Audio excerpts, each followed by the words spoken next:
પ્રણામ. માધવ વિદ્યા સંકુલ ગુજરાતી માધ્યમ ધોરણ 7 વિષય ગણિત પ્રકરણ 2 અપૂર્ણાંક અને દશાંશ સંખ્યા, જેમાં આ વિડીયો નંબર 1માં આપણે અપૂર્ણાંક અને દશાંશ સંખ્યાઓની સમજૂતી સમજીશું. તો આપણે અગાઉના પાઠમાં પહેલા પ્રકરણમાં પૂર્ણાંક સંખ્યાઓ વિશે શીખ્યા હતા. તો પૂર્ણાંક સંખ્યાઓમાં આપણે શું શીખ્યા હતા? તો કેવી સંખ્યાઓને પૂર્ણાંક સંખ્યાઓ કહેવાય? તો કે 0, પછી શૂન્યની જમણી બાજુમાં 1, 2, 3 એમ અનંત સુધી સંખ્યાઓ આવેલી હોય છે, જ્યારે શૂન્યની ડાબી બાજુમાં -1, -2 અને -3 અને ત્યારબાદ ડાબી બાજુમાં પણ અનંત સુધી સંખ્યાઓ આવેલી હોય છે. આવી સંખ્યાઓ જે હોય એને પૂર્ણાંક સંખ્યાઓ કહેવાય. હવે આ પાઠની અંદર આપણે અપૂર્ણાંક વિશે શીખવાનું. તો અપૂર્ણાંક એટલે શું? તો કે અપૂર્ણાંક એટલે કે જે સંખ્યા પૂર્ણાંક નથી એ સંખ્યાને અપૂર્ણાંક કહેવાય. તો કે જે સંખ્યા પૂર્ણ ન હોય તેને અપૂર્ણાંક કહેવાય. અપૂર્ણાંક એટલે કેવી સંખ્યાઓ? તો અપૂર્ણાંક એટલે દાખલા તરીકે 2/3, 2 ની નીચે 3, તો 2/3 આવી સંખ્યાઓને અપૂર્ણાંક કહેવાય. અપૂર્ણાંક જે સંખ્યાઓ હોય તે અપૂર્ણાંક સંખ્યાઓને ઉપર અંશ અને નીચે છેદ દ્વારા દર્શાવવામાં આવતી હોય છે. તો કે અપૂર્ણાંક એ અંશ અને છેદ વડે દર્શાવવામાં આવતી હોય છે, જે અંશ P ઓફ Q એટલે કે અંશ અને છેદ વડે દર્શાવવામાં આવતી હોય છે, જેને ઊંચાઈ 2/3, ત્યારબાદ 4 અને નીચે 8, તો 4 એ અંશ કહેવાય, ઉપરની સંખ્યા અંશ, અને નીચે 8 જેને છેદ કહેવાય. તો કે અંશ અને છેદ વડે દર્શાવાતી સંખ્યાઓ એટલે કે અપૂર્ણાંક. અપૂર્ણાંકના જુદા જુદા પ્રકાર હોય છે, જેમાં 1 નંબર શુદ્ધ અપૂર્ણાંક. તો શુદ્ધ અપૂર્ણાંક એટલે જે અપૂર્ણાંકના છેદ કરતા અંશ નાનો હોય તે અપૂર્ણાંકને શુદ્ધ અપૂર્ણાંક કહેવાય. આપણે જે ઉપર જોયું અંશ અને છેદ અપૂર્ણાંક લખાય અંશ છેદમાં, એમાં અંશ અને છેદ. તો આ અંશ અને છેદમાં જે અપૂર્ણાંકનો અંશ નાનો હોય, ઉપર નાનો લખવું એનો મતલબ કે ઉપરનો અંશ નાનો હોય અને નીચે મોટો, છેદ મોટો હોય, તેવા અપૂર્ણાંકોને શુદ્ધ અપૂર્ણાંકો કહેવાય. તો કે જેમાં ઉપરનો અંશ એટલે કે ઉપરની સંખ્યા નાની હોય, નીચેનો છેદ મોટો હોય એટલે કે નીચેની સંખ્યા મોટી હોય, તેને શુદ્ધ અપૂર્ણાંક કહેવાય. દાખલા તરીકે 2/3, આપણે ઉપર જોઈએ અંશ જે 2 અને નીચે છેદમાં 3, તો છેદ કરતાં ઉપરનો અંશ નાનો છે, જેને શુદ્ધ અપૂર્ણાંક કહેવાય. ત્યારબાદ 4, 11 અંશ, 17, 21 અંશ, તો દરેકમાં આપણે જોઈએ તો નીચેનો જે છેદ છે એના કરતાં ઉપર અંશ નાનો છે. અહીંયા પણ નીચેનો છેદ 21, અંશ 17, તો છેદ કરતાં અંશ નાનો છે, જેને શુદ્ધ અપૂર્ણાંક કહેવાય. અશુદ્ધ અપૂર્ણાંક, જે અપૂર્ણાંકના છેદ કરતાં અંશ મોટો હોય તેને અશુદ્ધ અપૂર્ણાંક કહેવાય. અપૂર્ણાંક તો કે અંશ અને છેદમાં લખાય. તો એમાં શુદ્ધ અપૂર્ણાંક એટલે કે જેમાં અંશ મોટો હોય અને છેદ નાનો હોય તેને અશુદ્ધ અપૂર્ણાંક કહેવાય. દાખલા તરીકે 3/3, તો ઉપર અંશમાં છે 3, છેદમાં છે 2, તો નીચેના છેદ કરતાં અંશ જોઈએ તો અંશ મોટો છે, એટલે કે જેમાં અંશ મોટો હોય તેને અશુદ્ધ અપૂર્ણાંક કહેવાય. ત્યારબાદ બીજું ઉદાહરણ જોઈએ તો 7/5, જેમાં નીચેનો છેદ 5, જેના કરતાં અંશ 7 મોટો છે.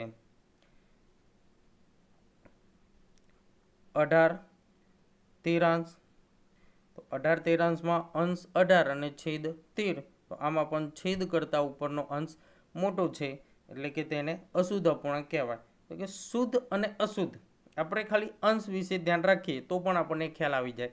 તો કે શુદ્ધ એટલે ઉપર અંશ નાનો અને અશુદ્ધ એટલે અંશ મોટો.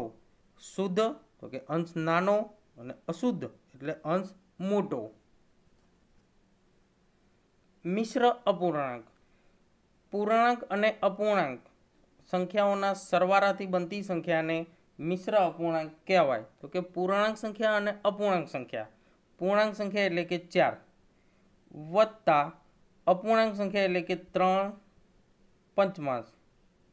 તો આ પૂર્ણાંક સંખ્યા અને આ અપૂર્ણાંક સંખ્યા બંને સંખ્યાનો સરવાળો કરીએ અને એના સરવાળા કરતાં જે અપૂર્ણાંક બને તેને મિશ્ર અપૂર્ણાંક કહેવાય. 4.3 પંચમાંશ.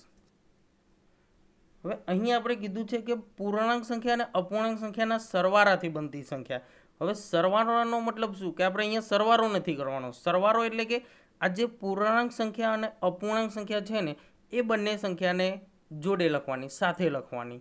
એટલે કે આ 4 પૂર્ણાંક કહેવાય અને 3 પંચમાંશ એ અપૂર્ણાંક કહેવાય. તો આ સંખ્યાને વંચાશે શું? 4 પૂર્ણાંક. એટલે કે 4 એ પૂર્ણાંક સંખ્યા છે, 4 પૂર્ણાંક અને 3 પંચમાંશ અપૂર્ણાંક છે. તો એને અપૂર્ણાંકની રીતે વાંચીશું 3 પંચમાંશ. કે જે સંખ્યા આગળ પૂર્ણાંક સંખ્યા હોય તેની પાછળ આપણે પૂર્ણાંક જ લખીશું અને અપૂર્ણાંકને જે રીતે લખાતા હોય એ રીતે અપૂર્ણાંક લખીશું. દાખલા તરીકે આપણે બીજું એક ઉદાહરણ લઈએ. 11.7 અષ્ટમાંશ. તો આને શબ્દોમાં લખીએ તો 11 એ કેવી છે? પૂર્ણાંક સંખ્યા. તો 11 પૂર્ણાંક અને 7 અષ્ટમાંશ અપૂર્ણાંક છે. તો એને 7 અષ્ટમાંશ જ લખીશું, 7 અષ્ટમાંશ. આ રીતે મિશ્ર સંખ્યા થાય. હવે આપણે 3 અપૂર્ણાંક જોયા, શુદ્ધ અપૂર્ણાંક, અશુદ્ધ અપૂર્ણાંક અને મિશ્ર અપૂર્ણાંક. તો એમાંથી જે મિશ્ર અપૂર્ણાંક હોય એને આપણે અશુદ્ધ અપૂર્ણાંકમાં ફેરવી શકીએ અને અશુદ્ધ અપૂર્ણાંકને મિશ્ર અપૂર્ણાંકમાં પણ ફેરવાય, જે આપણને દાખલા ગણતી વખતે આગળ ઉપયોગી થશે. મિશ્ર અપૂર્ણાંકનું એટલે કે આ જે ઉપર આપણે જોયા એ મિશ્ર અપૂર્ણાંકનું અશુદ્ધ અપૂર્ણાંકમાં રૂપાંતર. અશુદ્ધ અપૂર્ણાંક એટલે કેવો?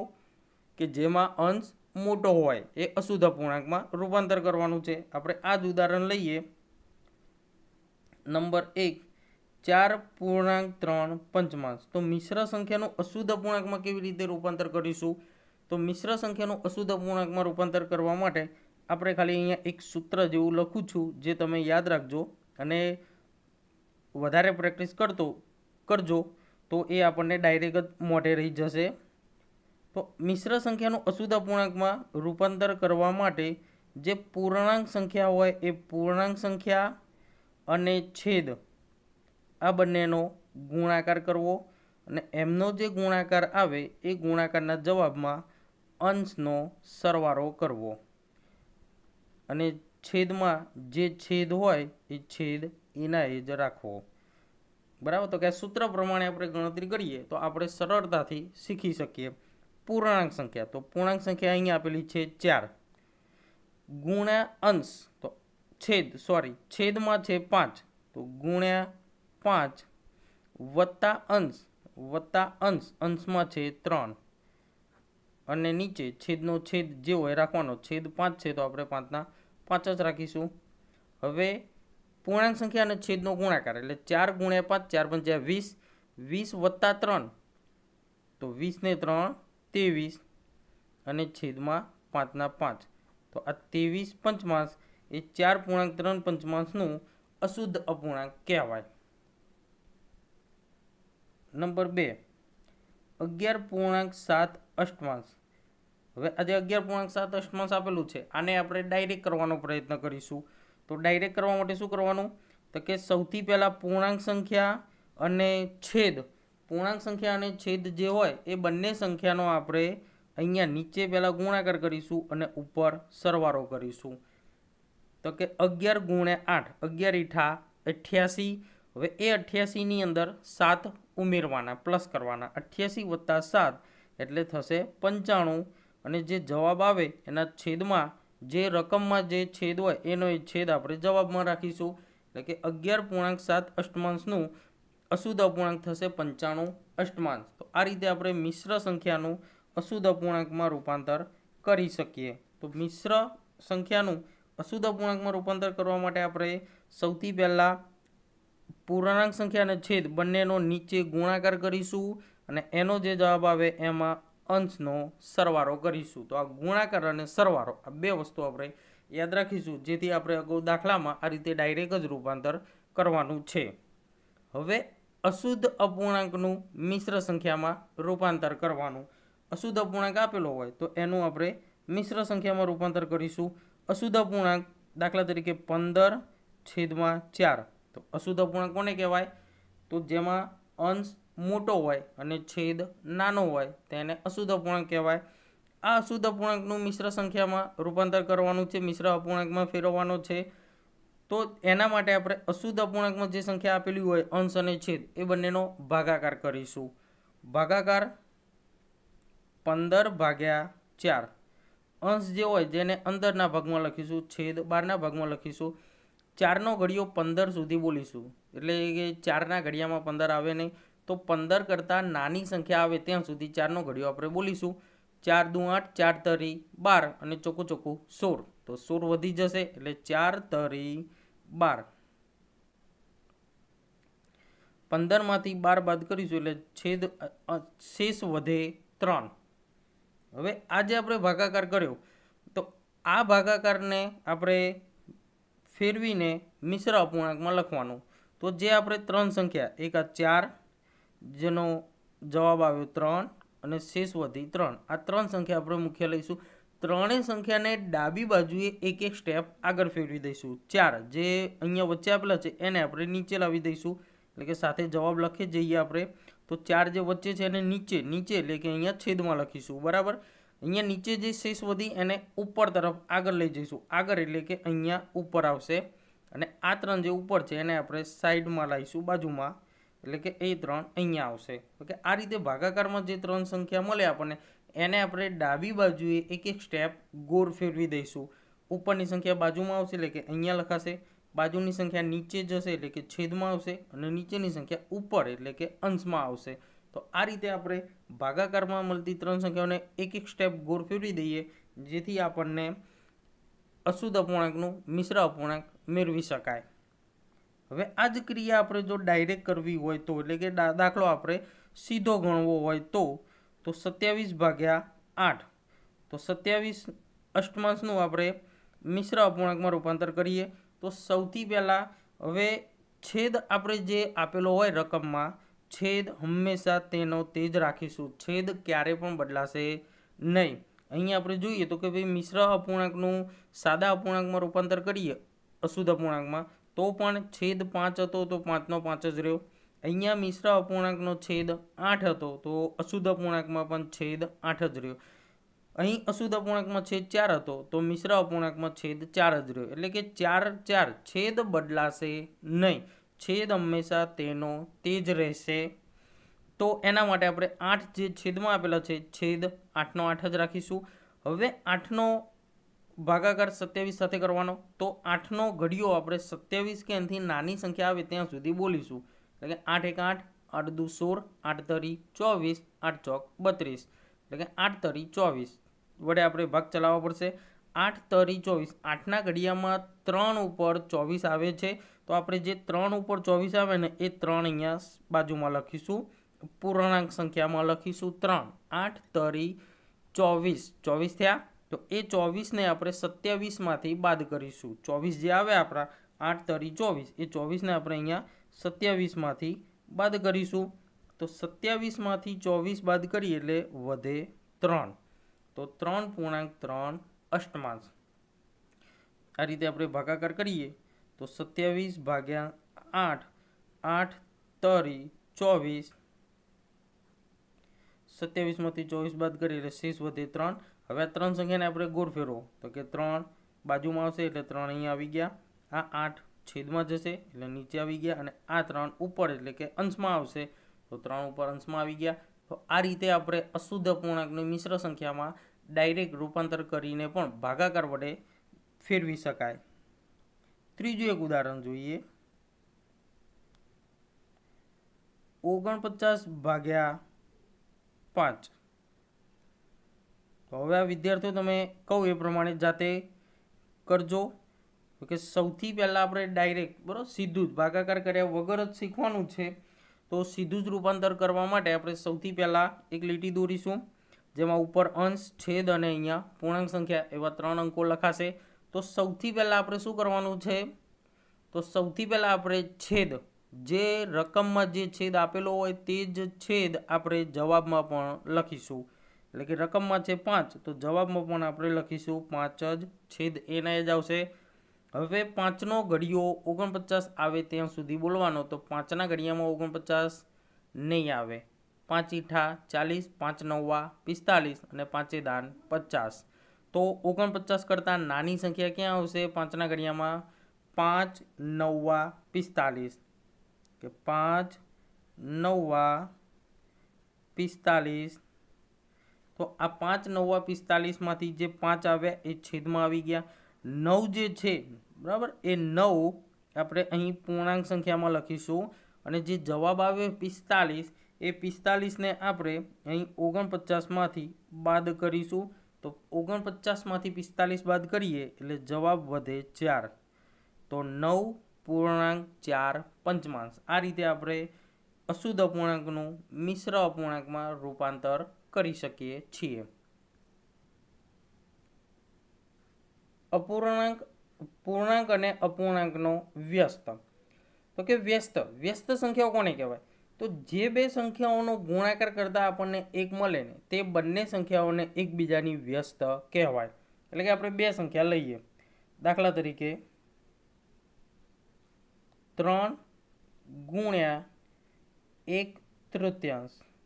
હવે 3 ગુણ્યા 1/3 બંને સંખ્યાનો આપણે ગુણાકાર કરીએ તો અહીંયાથી 3 અને અહીંયાથી 3 કપાઈ જશે, એટલે વધ્યા ખાલી 1.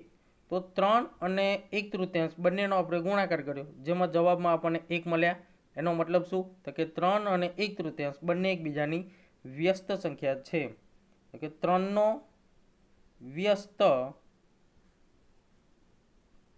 1/3 અને 1/3નો વ્યસ્ત 3 થાય. તો કે 3નો વ્યસ્ત 1/3 અને 1/3નો વ્યસ્ત 3. આ પૂર્ણાંક સંખ્યા હતી. પૂર્ણાંક સંખ્યામાં વ્યસ્ત જોયો આપણે. હવે અપૂર્ણાંકમાં વ્યસ્ત જોઈએ. 7/5 ગુણ્યા 5/7. 7/5 અને 5/7નો આપણે ગુણાકાર કરીએ તો અહીંથી 7 ચેકાઈ જશે અને અહીંથી 5 ચેકાઈ જશે. એટલે હવે કોઈ સંખ્યા વધતી નથી. કંઈ ન વધે એટલે જવાબમાં આવે 1. તો અહીં 7/5નો વ્યસ્ત 5/7 થાય અને 5/7નો વ્યસ્ત 7/5 થશે. ટૂંકમાં આપણે અહીં જોયું તો કે 7/5 એનો વ્યસ્ત 5/7, એટલે કે 7 અને 5 બંને ઉલટાઈ જાય છે. તો કે વ્યસ્ત એટલે શું કરવાનું? તો કે બંને સંખ્યાને ઉલટાવી દેવાની. દાખલા તરીકે 8/3 હોય તો 8/3નો વ્યસ્ત કેટલો? તો કે 8/3નો વ્યસ્ત 3/8. બંને સંખ્યાને આપણે ઉલટાવી દીધી એટલે એનો વ્યસ્ત મળી જશે. 4નો વ્યસ્ત કેટલો? તો 4નો વ્યસ્ત શોધવા માટે જો અહીંયા 4 આપેલા છે તો કોઈ પણ પૂર્ણાંક સંખ્યા એકલી આપેલી હોય ને તો તેને આપણે હંમેશા અંશ ગણીશું. શેમાં ગણીશું? અંશમાં. હવે જ્યારે અંશમાં આ રીતે એકલી સંખ્યા આપેલી હોય તો એના છેદમાં આપણે હંમેશા 1 ગણાય. હવે જો છેદમાં 1 ગણાય તો આને ઉલટાવો તો 1 ઉપર જશે અને 4 નીચે આવશે. એટલે કે 4નો વ્યસ્ત થાય 1/4. તો આ રીતે કોઈ પણ પૂર્ણાંક સંખ્યા હોય તો તેના છેદમાં 1 સમજીને આપણે એ સંખ્યાને ઉલટાવી દેવાની. એટલે કે 1 અંશમાં જાય અને 4 છેદમાં આવશે તો 4નો વ્યસ્ત 1/4 થશે. શૂન્યનો વ્યસ્ત નથી. શૂન્ય એક એવી સંખ્યા છે કે જેનો વ્યસ્ત નથી. કારણ કે આપણે શૂન્યનો કોઈ પણ સંખ્યા સાથે ગુણાકાર કરો તો જવાબમાં 1 નહીં મળે. માટે શૂન્યનો કોઈ પણ સંખ્યા સાથેનો ગુણાકાર હંમેશા શૂન્ય જ થાય. એનો કોઈ પણ સંખ્યા સાથેનો ગુણાકાર 1 થતો નથી. જ્યારે 1નો વ્યસ્ત 1 છે, 1નો વ્યસ્ત હંમેશા 1 જ થાય. કેમ કે 1 ગુણ્યા 1 બરાબર 1. 1નો 1 સાથે ગુણાકાર હંમેશા 1 જ થાય. એટલે કે 1નો વ્યસ્ત 1 અને શૂન્યનો વ્યસ્ત નથી. હવે દશાંશ સંખ્યાઓ. તો દશાંશ સંખ્યાઓ એટલે કેવી સંખ્યાઓ? તો तो कि આપણે સામાન્ય રીતે રોજિંદા જીવનમાં કેટલીક અમુક સંખ્યાઓ એવી વાપરીએ, જેમ કે આપણે કહીએ કે ભાઈ દાખલા તરીકે 4.5, બરાબર. તો કે 4.5 આ પોઈન્ટવાળી જે સંખ્યાઓ હોય ને એને દશાંશ સંખ્યાઓ કહેવાય. એમાં જે પોઈન્ટ ટપકું આપણે કરીએ તેને દશાંશ ચિહ્ન કહેવામાં આવે.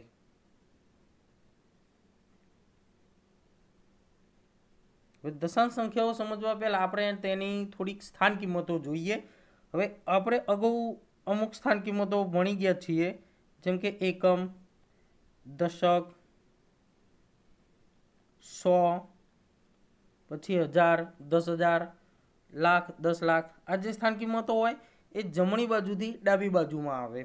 તો હવે ડાબીથી જમણી બાજુ એટલે કે એકમથી જમણી બાજુ જઈએ તો ત્યાં કોઈ સ્થાન કિંમતો આવે ખરી એકમ પછી? તો કે હા, એકમ પછી પહેલું આવે એક ટપકું એટલે કે દશાંશ ચિહ્ન જેને કહેવાય. આ દશાંશ ચિહ્ન પછી પહેલી સ્થાન કિંમતમાં આવે દશાંશ, પછી બીજા નંબરે આવે શતાંશ અને પછી ત્રીજા નંબરે આવે સહસ્ત્રાંશ. ઓકે, દશાંશ ચિહ્ન પછી દશાંશ, શતાંશ અને સહસ્ત્રાંશ. એકમની સ્થાન કિંમત હોય 1, દશકની 10, 100ની 100. એવી જ રીતના દશાંશની સ્થાન કિંમત હોય 1 દશાંશ, શતાંશની 1 શતાંશ અને સહસ્ત્રાંશની 1 સહસ્ત્રાંશ. દશાંશ એટલે કે 0.1, શતાંશ એટલે કે 0.01 અને સહસ્ત્રાંશ એટલે કે 0.001. તો કે અહીંયા જો દશાંશ પછી પહેલો અંક એટલે દશાંશ ચિહ્ન પછી પહેલો અંક એટલે દશાંશ, તો જેના છેદમાં એક જ શૂન્ય એટલે કે 10 આવશે. અને પોઈન્ટમાં જોઈએ તો પોઈન્ટ પછી તરત એક જ અંક આવે એટલે દશાંશ. દશાંશ ચિહ્ન પછી 1 અને 2 બે અંકો એટલે કે શતાંશ. જે કે 1 અને 2 અંકો થયા એટલે છેદમાં 2 શૂન્ય આવે એટલે કે 100. અને પોઈન્ટ પછીના બે અંકો, પહેલો અંક ગણાય દશાંશ અને બીજો અંક શતાંશ. દશાંશ, શતાંશ, સહસ્ત્રાંશ. દશાંશ ચિહ્ન પછી ત્રીજો અંક સહસ્ત્રાંશ એટલે કે નીચે 3 શૂન્ય આવશે. અને પોઈન્ટમાં જોઈએ તો પોઈન્ટ પછી પહેલો દશાંશ, શતાંશ અને સહસ્ત્રાંશ. એમ સહસ્ત્રાંશના 3 અંકો થાય, દશાંશનો 1 જ અંક અને શતાંશના 2 અંકો થશે. હવે આપણે જે અગાઉ સાદા અપૂર્ણાંકો જોયા એ સાદા અપૂર્ણાંકોનું દશાંશ અપૂર્ણાંકમાં રૂપાંતર કરી શકાય. તો એના માટે આપણે આટલી સ્થાન કિંમતો ધ્યાનમાં રાખીશું. દાખલા તરીકે આપણે એક સાદો અપૂર્ણાંક જોઈએ તો કે 4/10 અને વંચાય 4 દશાંશ. હવે આ 4 દશાંશને આપણે દશાંશ સંખ્યામાં લખવો છે. તો જુઓ 4 આપેલા છે એટલે કે 4. હવે દશાંશ એટલે શું કે દશાંશ ચિહ્ન પછી એક જ અંક આવશે. દશાંશ ચિહ્ન પછી કેટલો અંક આવશે? 1. એટલે કે અહીંથી ના બે આપણે સ્થાન કિંમત દબાઈ દઈએ. હવે જોઈએ તો દશાંશની તરત આગળ પોઈન્ટ દશાંશ ચિહ્ન આવશે એટલે કે એક અંકની આગળ પોઈન્ટ મુકાશે. તો અહીંયા 4 છે, 4ની આગળ આપણે પોઈન્ટ મૂકી દઈએ. તો હવે એની આગળ કોઈ સ્થાન કિંમત આવતી નથી સંખ્યા, તો ત્યાં આપણે શૂન્ય મૂકીશું. એટલે કે નીચે જો એક જ શૂન્ય હોય તો પોઈન્ટ પછી આપણે એક જ અંક એટલે કે દશાંશ રાખીશું. દશાંશ એટલે એક અંક. શતાંશમાં 2 શૂન્ય આવશે એટલે 2 અંકો લેવાના. સહસ્ત્રાંશમાં 3 શૂન્ય હોય એટલે કે આપણે 3 અંકો લઈશું. 4 શતાંશ. તો શતાંશ એટલે કે 100. પહેલો અંક દશાંશ અને બીજો અંક શતાંશ એટલે કે સ્વાભાવિક 2 અંકો થશે. હવે આપણને અહીં આપેલા છે ખાલી 4 એકલા, એક જ અંક આપેલો છે. તો 4ની આગળ 4 શતાંશમાં ગણીએ તો દશાંશમાં એક શૂન્ય મૂકીશું, પછી દશાંશ ચિહ્ન અને પછી એકમનું શૂન્ય. 4 સહસ્ત્રાંશ એટલે કે દશાંશ, શતાંશ અને સહસ્ત્રાંશ. તો 4 સહસ્ત્રાંશમાં ગણીએ તો શતાંશ અને દશાંશમાં એક એક શૂન્ય આવશે, પછી દશાંશ ચિહ્ન અને એકમનું શૂન્ય એટલે કે 4.004 જેને વંચાય 4 સહસ્ત્રાંશ. અહીં વંચાય 4 શતાંશ અને અહીં 4 દશાંશ. તો આ રીતે આપણે સાદા અપૂર્ણાંકોનું દશાંશ અપૂર્ણાંકોમાં રૂપાંતર કરવાનું છે. અપૂર્ણાંકનું દશાંશ અપૂર્ણાંકમાં આપણે રૂપાંતર જોઈએ તો અપૂર્ણાંકમાં આપેલા છે 3 દશાંશ. હવે 3 દશાંશ આપણે અપૂર્ણાંક જોયા હતા, શુદ્ધ, અશુદ્ધ અને મિશ્ર. મિશ્ર સંખ્યામાં આગળ પૂર્ણાંક અંક આવતો હતો. તો એવી જ રીતના આપણે જે દશાંશ અપૂર્ણાંકમાં લખીએ એમાં વચ્ચે હોય દશાંશ ચિહ્ન, એ દશાંશ ચિહ્ન, આ દશાંશ ચિહ્ન એની પાછળ અપૂર્ણાંકનો અંક પાછળ આવે અને આગળના ભાગમાં પૂર્ણાંક સંખ્યા આવે. પૂર્ણાંક સંખ્યા આગળ પૂર્ણાંક હોય અને પાછળ અપૂર્ણાંક હોય. તો કે અહીંયા પૂર્ણાંક સંખ્યાનો અંક આપેલો નથી, આગળ કોઈ અંક નથી, એટલે આપણે સૌથી પહેલાં લખીશું 0. 3 દશાંશ જે અપૂર્ણાંક છે, એટલે કે અપૂર્ણાંકમાં ઉપર આપેલો છે 3. હવે છેદમાં જુઓ 10. 10 એટલે દશાંશ, દશાંશમાં કેટલા અંકો હોય તો કે એક જ અંક, એટલે એક અંક 3 થઈ ગયો. 11 દશાંશ. હવે 11 દશાંશ જોઈએ તો આગળ પૂર્ણાંક સંખ્યા આપેલ નથી, એટલે પૂર્ણાંકમાં આપણે લખીશું 0. પોઈન્ટ ઉપર છે 11, કેટલા છે 11. હવે અહીંયા થશે 11, આપણે આ રીતે લખીએ. તો હવે જુઓ વિદ્યાર્થીઓ, અહીંયા દશાંશ છે. શું છે? દશાંશ. તો દશાંશમાં પોઈન્ટની પાછળ એક જ અંક હોવો જોઈએ. દશાંશ પછીની સ્થાન કિંમત જુઓ, દશાંશ અને શતાંશ, શતાંશ થઈ ગયા, બરાબર. તો કે આ ખોટું. તો કઈ રીતે કરવાનું? તો કે ઉપર 2 અંકો છે, નીચે દશાંશ આપેલા છે. તો ઉપર જે 2 અંકો હોય બંને અંકોને દૂર કરીને બંનેની વચ્ચે આપણે એક પોઈન્ટ મૂકીશું, એટલે કે 1.1 દશાંશ. દશાંશમાં આપણે હંમેશા એક જ વાત ધ્યાન રાખવાની કે જમણી બાજુથી એક જ અંકની આગળ પોઈન્ટ મૂકવાનો, એક એકમ અંતરની આગળ પોઈન્ટ મૂકવાનો, એક અંકની આગળ પોઈન્ટ મૂકવાનો, એટલે કે દશાંશ. આને કહેવાય દશાંશ. 15 શતાંશ. તો 15 શતાંશ, જે 15 શતાંશ આપણને સાદો અપૂર્ણાંક આપેલો છે, એટલે આપણે અહીંયા લખીએ 15. તો નીચે જુઓ શતાંશ છે. શતાંશ એટલે તો કે પોઈન્ટ પછી 2 અંકો આવે, એક દશાંશનો અને એક શતાંશનો. તો આ દશાંશનો અને આ શતાંશનો 2 અંકો થઈ ગયા, એટલે આગળ પોઈન્ટ મૂકીને આપણે અહીંયા લખીશું 0. ત્યારબાદ 125 શતાંશ. તો 125 આપણને આપેલા છે. હવે અહીં આપણે જોઈએ શતાંશ. શતાંશ એટલે દશાંશ ચિહ્ન પછી દશાંશ અને શતાંશ એવા 2 અંકો થશે, એટલે કે જમણી બાજુથી 2 અંકની આગળ પોઈન્ટ મૂકવાના. એક સાદી રીતે કહીએ આપણે તો નીચે છેદમાં જેટલા શૂન્ય હોય તેટલા અંકોની આગળ પોઈન્ટ મૂકવાનું. જો વિદ્યાર્થીઓ, નીચે છેદમાં 10માં એક જ શૂન્ય હોય તો એક અંકની આગળ પોઈન્ટ મૂકવાનું. અહીંયા પણ 10માં એક શૂન્ય હતું તો આપણે એક જ અંકની આગળ પોઈન્ટ મૂક્યું, અહીંયા એક જ અંકની આગળ પોઈન્ટ મૂક્યું. અહીંયા 100માં 2 શૂન્ય હોય તો આપણે 2 અંકની આગળ પોઈન્ટ મૂક્યું. 125 શતાંશ, જેમાં છેદમાં 100માં 2 શૂન્ય છે તો અહીંયા આપણે 2 અંકોની આગળ પોઈન્ટ મૂકેલ છે. 124 સહસ્ત્રાંશ. તો પહેલાં 124 લખી દો. ઓકે.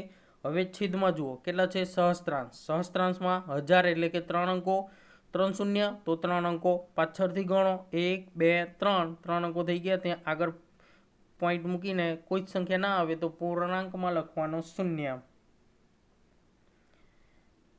1456 સહસ્ત્રાંશ.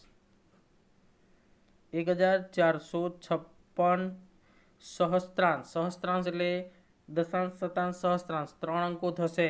3 શૂન્ય છે એટલે 3 અંકો, તો 1 2 3 અંકો આપણે હંમેશા જમણીથી ડાબી બાજુ ગણીશું. 1 2 3 અંકો આ રીતે ગણવાના. 12.3 દશાંશ.